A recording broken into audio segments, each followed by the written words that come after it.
Si tu peux entendre ma voix, si l'Esprit de Dieu a ranimé ton cœur, sache ceci. Dieu ne t'a pas oublié, et aujourd'hui je parle directement à ton âme. N'abandonne pas. La promesse de Dieu est bien plus grande que la montagne à laquelle tu fais face. Tu es au bord d'un miracle, au seuil d'une percée, mais l'ennemi veut que tu abandonnes avant de franchir la ligne d'arrivée. Tu n'es pas fait pour abandonner. Le feu en toi est plus fort que la tempête à l'extérieur de toi. Bienvenue dans la parole de sagesse. Père céleste, allume en nous le feu de ta promesse aujourd'hui. Que chaque cœur crie « Amen » pour recevoir cette vérité.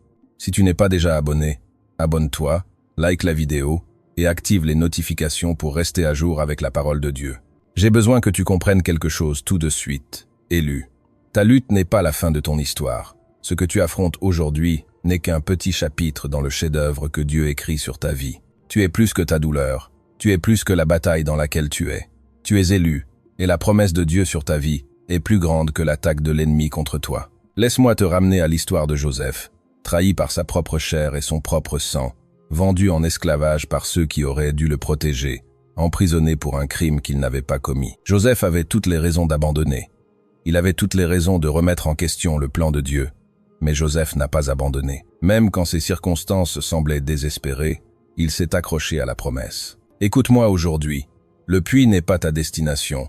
La prison n'est pas la fin de ton histoire. Le voyage de Joseph du puits au palais n'était pas un accident. Il a été orchestré par Dieu. Genèse 50:20 dit « Vous avez voulu me faire du mal, mais Dieu l'a voulu pour le bien, pour accomplir ce qui se fait maintenant, le salut de nombreuses vies. Laisse cette vérité brûler en ton esprit. Ce que l'ennemi voulait pour ta destruction, Dieu l'utilisera pour ton élévation. Ta lutte n'est pas la fin, c'est la préparation à ta promotion. Joseph est passé du puits au palais, non par la force humaine, mais par la puissance de Dieu. Et le même Dieu qui a élevé Joseph t'élèvera. N'abandonne pas. Romains 8:28 déclare « Et nous savons que toutes choses concourent au bien de ceux qui aiment Dieu, de ceux qui sont appelés selon son dessein. » Tu es appelé selon son dessein. Tu ne vois peu. Être pas comment toutes les pièces s'emboîtent en ce moment, mais fais confiance au processus. Chaque larme que tu as versée, chaque bataille que tu as menée, chaque nuit sans sommeil, tout cela concourt à ton bien.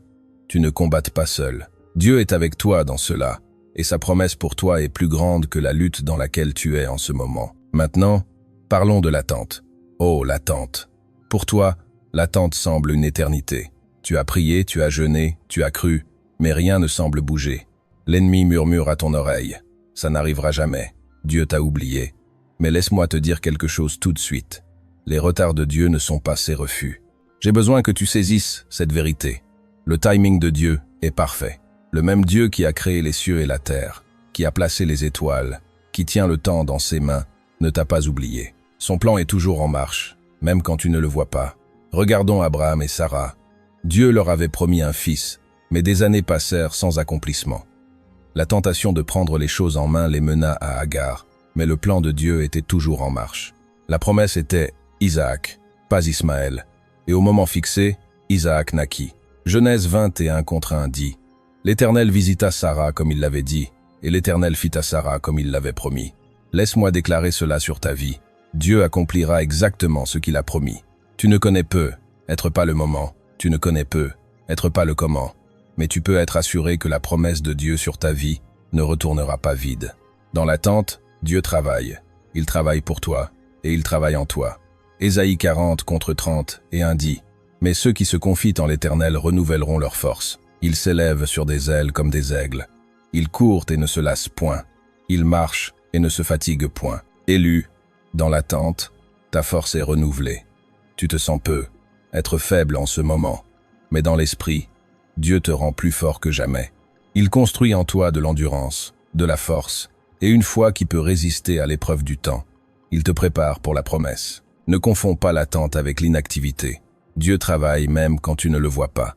N'abandonne pas. Continue à presser, continue à croire, continue à attendre, car ta percée est en chemin. Tu sens que tu es dans le désert depuis bien trop longtemps. Tu as erré, cherché, essayé de trouver une sortie. Le désert semble stérile, sec, solitaire. Mais j'ai besoin que tu entendes ceci. Le désert est un lieu de préparation, non de punition. Quand Dieu délivra les Israélites d'Égypte, ils ne marchèrent pas directement vers la terre promise. Non, ils durent traverser le désert d'abord. Pourquoi? Parce que le désert était l'endroit où Dieu les prépara. C'est dans le désert qu'ils apprirent à faire confiance à Dieu pour la provision quotidienne. C'est dans le désert qu'ils apprirent à suivre la nuée le jour et le feu la nuit. Le désert était leur terrain d'entraînement pour la victoire. Tu es dans une saison de désert en ce moment, et tu demandes à Dieu, pourquoi? Pourquoi cette douleur, cette épreuve, cette difficulté? Mais écoute-moi aujourd'hui. Le désert te raffine. Il brûle tout ce qui ne peut pas entrer avec toi dans la terre promise. Dieu teste ton cœur. Il fortifie ta foi. Il te prépare pour le plus grand dessein qu'il a pour toi. Deutéronome 8:2 dit « Souviens-toi comment l'Éternel ton Dieu t'a conduit pendant ces 40 ans dans le désert, pour t'humilier et te prouver, afin de savoir ce qui était dans ton cœur. » Le désert n'est pas un lieu de destruction, c'est un lieu de préparation. Dieu t'humilie, te teste, éprouve ton cœur. Il enlève les choses qui ne doivent pas être là, afin que lorsque tu entreras dans la terre promise, tu sois prêt à gérer la bénédiction. N'abandonne pas dans le désert, élu. Le désert n'est pas ta destination finale, c'est la route vers ta percée. Dieu ne t'a pas abandonné dans cet endroit. En fait, il est plus proche de toi maintenant que jamais. Le désert est l'endroit où il te rencontre, où il te parle, où il te façonne. N'abandonne pas. La terre promise est devant toi, et chaque pas que tu fais dans le désert te rapproche de la promesse. Maintenant, j'ai besoin que tu fasses très attention, parce que ta percée est juste au coin de la rue. Tu as combattu, tu t'es accroché, mais le poids de la bataille te pèse. Tu es fatigué, et tu penses à abandonner. Mais laisse-moi te dire ceci, ta percée est plus proche que tu ne le penses. Laisse-moi te rappeler l'histoire de la femme atteinte d'un flux de sang. Elle avait souffert pendant 12 longues années. Elle avait dépensé tout ce qu'elle avait chez les médecins, mais au lieu de s'améliorer, elle empirait. Pendant 12 ans, elle avait vécu dans l'isolement, la douleur et le désespoir. Mais quand elle entendit que Jésus passait par là, quelque chose s'alluma en elle. Elle ne resta pas assise à attendre sa guérison. Elle se fraya un chemin à travers la foule. Elle se battit à travers les gens, sachant que si elle pouvait seulement toucher le bord de son vêtement, elle serait guérie. Et que se passa-t-il? Le moment où elle toucha son vêtement, elle fut guérie. Sa percée vint non pas à cause de la foule, ni des médecins, mais à cause de sa foi. Elle n'abandonna pas, et sa persévérance mena à son miracle. Tu es sur le point d'abandonner, mais je suis là pour te dire, n'abandonne pas maintenant. Ta percée est à un pas, une prière, un acte de foi. Tu es plus proche que jamais. L'ennemi le sait, c'est pourquoi la bataille s'est intensifiée. Mais comme la femme atteinte d'un flux de sang, ta foi mènera à ta percée. Regarde Élie. Il pria pour la pluie après une longue sécheresse, mais rien ne se passa. 6 fois, il envoya son serviteur vérifier le ciel, et 6 fois, il n'y avait aucun signe de pluie. Mais Élie n'arrêta pas de prier. À la 7e fois, son serviteur vit un petit nuage se lever de la mer. Ça ne semblait pas grand-chose, mais Élie savait que la percée arrivait. Ce petit nuage apporta l'averse qui mit fin à la sécheresse. 1 Roi 10:8-44 dit « Et il arriva, à la 7e fois qu'il dit « Voici un petit nuage, de la grandeur de la main d'un homme, qui s'élève de la mer. » Ça peut sembler petit, insignifiant, mais c'est le début de quelque chose de grand, élu. Ton nuage se lève, n'abandonne pas maintenant. La pluie arrive, ta guérison arrive, ta délivrance arrive. Ne cesse pas de croire, ne cesse pas de prier. Tu es au bord de ta percée. Je me tiens devant toi aujourd'hui comme témoin de la puissance des promesses de Dieu. Tu es élu, appelé, oint pour ce moment. Les épreuves que tu affrontes sont réelles, mais temporaires. Les promesses de Dieu sont éternelles et ne failliront jamais. Je déclare sur ta vie en ce moment, tu n'abandonneras pas, tu ne défailliras pas, tu ne tomberas pas. L'Esprit du Dieu vivant est en toi, et il est plus grand que tout ce qui s'oppose à toi. Ésaïe 54:10-7 déclare « Aucune arme formée contre toi ne prospérera. L'ennemi peut venir contre toi avec tout ce qu'il a, mais il ne gagnera pas, parce que Dieu combat pour toi. Alors lève-toi, élu, lève la tête, tiens ferme et marche dans la victoire. Tu n'es pas victime de tes circonstances, tu es vainqueur par Jésus-Christ. La promesse de Dieu pour toi est plus grande que ta lutte, et ta percée est en chemin. C'est ton temps, c'est ton moment. N'abandonne pas maintenant, car l'Éternel ton Dieu est avec toi, et il ne te laissera ni ne t'abandonnera jamais. La bataille est déjà gagnée, la victoire est à toi, au nom de Jésus. En recevant ce message, ne le laisse pas simplement remuer ton cœur et s'estomper. Laisse-le te pousser à l'action. Partage ce message avec d'autres qui ont besoin de l'entendre. Il y a d'innombrables âmes qui luttent sous le poids de leur appel, qui se battent en silence et se demandent si leur foi en vaut la peine. Sois la voix qui leur rappelle que Dieu les voit, qu'il honore leur foi et que la récompense est en chemin. Si ce message a touché ton cœur, prends un moment pour commenter « Amen ». affirmant que tu es d'accord avec la parole de Dieu. Que ce soit ta déclaration de foi, un pas audacieux vers l'acceptation du coup et la confiance en Dieu pour la récompense. Chaque Amen n'est pas juste un commentaire. C'est une affirmation de croyance, une proclamation que tu es élu par Dieu et prêt à marcher dans la plénitude de ta foi. Et si tu te sens appelé, abonne-toi et continue ce voyage avec nous. Dieu parle puissamment en cette saison, et tu ne veux pas manquer les paroles qu'il libère pour fortifier, encourager et relever ses élus. Quand tu t'abonnes, tu entres dans une communauté de croyants engagés à marcher dans leur foi ensemble, en se soutenant mutuellement à travers les épreuves et en célébrant les victoires que Dieu apporte. Enfin, je t'encourage à partager ce message. Ne garde pas le feu pour toi. Répands-le, afin que d'autres soient enflammés par la vérité de la parole de Dieu. Il y en a beaucoup qui ont besoin de cet encouragement, qui ont besoin d'être rappelés que leur petite foi peut déplacer des montagnes. Ensemble, nous pouvons allumer un feu dans les cœurs des élus, les préparant pour le glorieux avenir que Dieu a promis. Marchons ensemble dans ce voyage, faisant confiance à la fidélité de Dieu à chaque pas. Va aujourd'hui avec la connaissance que tu es élu, appelé, et que ta foi, aussi petite soit-elle, est plus puissante que tu ne le réalises. Reste connecté à Dieu, fais-lui confiance en toutes choses, et laisse ta foi grandir en quelque chose d'inébranlable. Tu es sur le point de voir la main puissante de Dieu agir dans ta vie de manière que tu n'aurais jamais cru possible. Ta foi de graine de moutarde grandira, et rien, absolument rien, ne sera impossible pour toi. Prions ensemble cette prière de foi, comme une seule famille. Père Céleste, au nom puissant de Jésus, nous venons devant ton trône avec des cœurs enflammés, sachant que tu es le Dieu de toute chair, le Dieu de toute percée, et le Dieu qui ne manque jamais. Seigneur, alors que je soulève chaque élu sous le son de ma voix, je te demande de répandre ton esprit comme jamais auparavant, que ton feu descende du ciel et consume chaque doute, chaque peur, chaque obstacle qui se dresse sur le chemin de sa destinée. Père, au nom de Jésus, je prie pour ceux qui sont fatigués et sur le point d'abandonner. Je déclare, par la puissance du Saint-Esprit, qu'ils se lèveront. Je déclare que les chaînes du découragement se brisent maintenant, au nom de Jésus. Seigneur, nous savons que tu les as appelés pour un dessein, et que la lutte qu'ils affrontent n'est pas la fin, mais le début de quelque chose de plus grand. Père, enflamme leur cœur d'une foi fraîche, d'une audace inébranlable, du courage de continuer à presser. Seigneur, ta parole dit que tu es notre refuge et notre force, un secours très présent dans la détresse. Donc en ce moment, je décrète que chaque fardeau est enlevé, chaque joug lourd est détruit, et chaque forteresse de l'ennemi tombe maintenant, au nom de Jésus. Père, j'appelle les promesses que tu as faites sur leur vie. Je déclare que les plans de l'ennemi ne prospéreront pas. Aucune arme formée contre eux ne tiendra, car tu es leur bouclier et leur forteresse. Seigneur, qu'ils voient la main puissante de Dieu agir dans leur vie. Qu'ils soient témoins de miracles et de percées qui défient la compréhension humaine. Qu'ils expérimentent ta puissance de telle manière que la seule explication sera « c'était la main de Dieu ». Seigneur, libère ta provision surnaturelle, ta guérison et ta restauration sur eux en ce moment.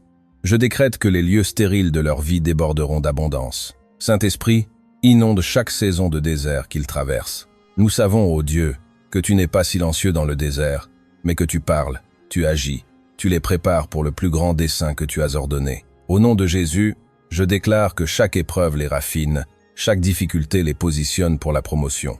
Père, relève-les du puits et place-les dans le palais, comme tu l'as fait avec Joseph. Seigneur, qu'ils voient que les choses mêmes qui devaient les détruire seront utilisées pour leur élévation.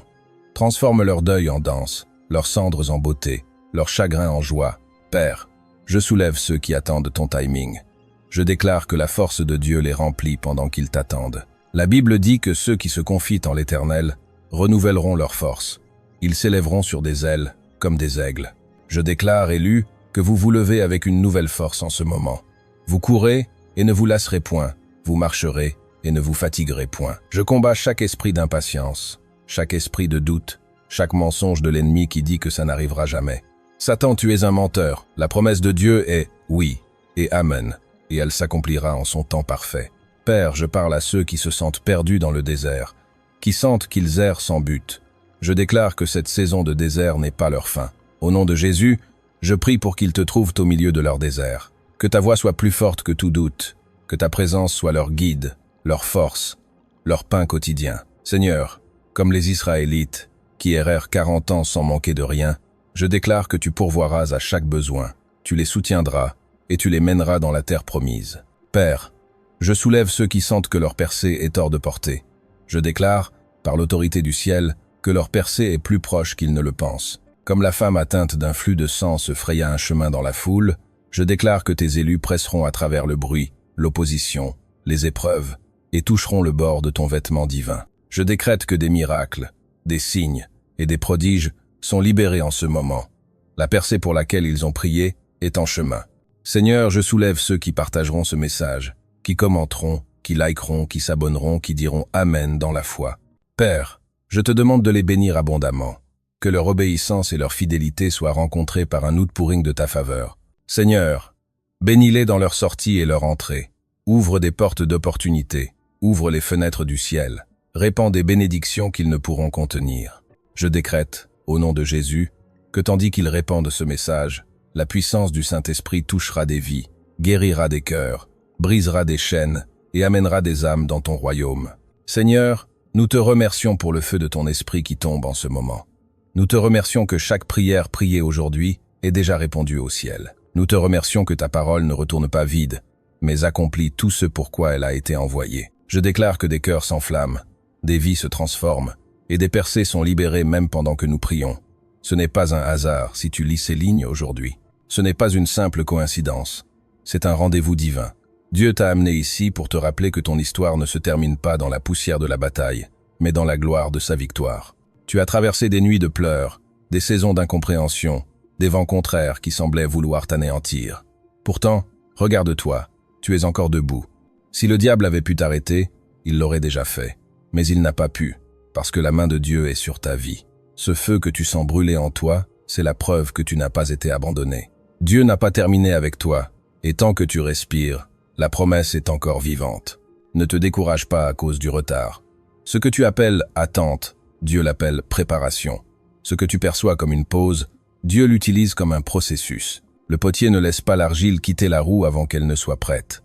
Et Dieu ne te laissera pas sortir du feu avant que tu sois formé pour ton appel. Il sait ce qu'il fait, et chaque minute de douleur est une brique dans l'édifice de ta destinée. Le monde ne voit peu, être pas ce que Dieu fait en toi, mais le ciel tout entier applaudit ta persévérance. Chaque fois que tu refuses d'abandonner, même quand c'est dur, tu déclenches des mouvements invisibles dans le royaume spirituel. Les anges se tiennent autour de toi, le Saint-Esprit t'encourage, et le Père t'observe avec amour en disant « Tiens bon mon enfant, ta saison change. » Oui, ta saison change. Ce n'est pas un slogan, c'est une prophétie. Ce que tu vivais hier ne sera plus ce que tu verras demain. Car là où tu as connu la honte, Dieu fera jaillir la gloire. Là où tu as pleuré, il fera éclater la joie. Là où tu as été rejeté, il t'établira. La pierre que les bâtisseurs ont rejetée devient la pierre angulaire. Même lui, dans le jardin de Gethsémane, a connu la douleur, la solitude et le poids de la croix. Il aurait pu dire « je ne peux plus », mais il a dit que ta volonté soit faite. Et à travers cette obéissance, le monde entier a trouvé la rédemption. Ne fuis pas ta croix, car c'est elle qui te conduit à la couronne. Il n'y a pas de gloire sans combat, pas de victoire sans résistance, pas de percée sans persévérance. Entends la voix de Dieu te dire « Tiens bon encore un peu ». Même si tu ne vois pas encore le chemin, avance par la foi. Même si la porte semble fermée, continue à frapper. Même si le ciel semble silencieux, sache qu'au-dessus des nuages, le soleil brille toujours. Ton silence est un test, pas un refus. Ton désert est une école, pas une punition. La foi n'est pas de tout comprendre, c'est de continuer à marcher quand rien ne semble avoir de sens. C'est d'oser croire que Dieu travaille même dans l'ombre. C'est d'avancer, non pas parce que tu vois la route, mais parce que tu fais confiance à celui qui tient la carte. Et un jour, bientôt, ce que tu as porté en silence sera ton témoignage. Le monde verra ce que Dieu peut faire avec quelqu'un qui refuse d'abandonner. Ceux qui t'ont regardé tomber te verront te relever. Ceux qui t'ont sous-estimé seront témoins de ton élévation. Dieu ne t'a pas préparé pour une petite victoire, mais pour une percée qui fera trembler les fondations de ton passé. Rappelle-toi, la foi ne nie pas la réalité, elle l'affronte avec la vérité. Et la vérité, c'est que Dieu est fidèle. Il ne ment pas, il ne change pas, il ne t'oublie pas. Si sa parole t'a trouvé, sa promesse t'accomplira. Tiens-toi ferme, même si tes genoux tremblent, car la grâce de Dieu est ta force. Tu ne mourras pas dans cette bataille. Tu ne resteras pas dans ce désert. Tu ne seras pas brisé pour rien. La gloire qui t'attend dépasse la douleur que tu traverses. Garde la foi, car Dieu est en train d'écrire la fin de ton histoire. et elle sera glorieuse. Et lorsque tu franchiras cette ligne d'arrivée, lorsque la promesse éclatera enfin dans ta vie, tu comprendras pourquoi tu n'as pas abandonné. Tu verras que chaque larme était une semence, chaque prière un pas, chaque attente une préparation. Alors, tiens bon, élu. Le ciel travaille pour toi, la terre attend ta manifestation. Et Dieu te dit encore aujourd'hui, n'abandonne pas, ta percée est maintenant. Nous scellons cette prière au nom puissant, incomparable de Jésus-Christ. Amen et Amen.